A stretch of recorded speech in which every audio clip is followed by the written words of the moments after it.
विक्रम सम्वत 1861 साल असार महिना नेपालको पहिलो राजा पृथ्वीनारायण शाहको मृत्यु भएको भर्खर 30 वर्ष मात्र भएको थियो।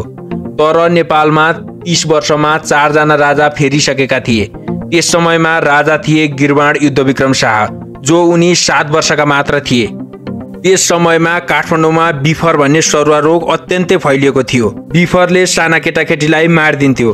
त्यसबाट साना राजा गिर्वाणलाई जोगाउन उनका बाबु रणबहादुर शाह, जो आफै गद्दी छोडी छोरालाई राजा बनाएका थिए, उनले काठमाडौँ 3 सहरभित्रका साना केटाकेटीलाई 4 भन्ज्याङ कटाउने आदेश दिन्छन् र साना केटाकेटी भएका बाबुआमा आफ्नो छोराछोरीलाई बचाउन असारे पानीको दरको सँगसँगै काठमाडौँ छोडी विभिन्न ठाउँमा बसाइसरी जान्छन्। त्यसरी बसाइसरी जाँदा कतिको छोराछोरी त बाटोमै मर्छन्। त्यसरी बिफरबाट जोगाइएका राजा गिर्वाण त्यसको 12 वर्षपछि बिफर रोगबाटै उनको मृत्यु हुन्छ।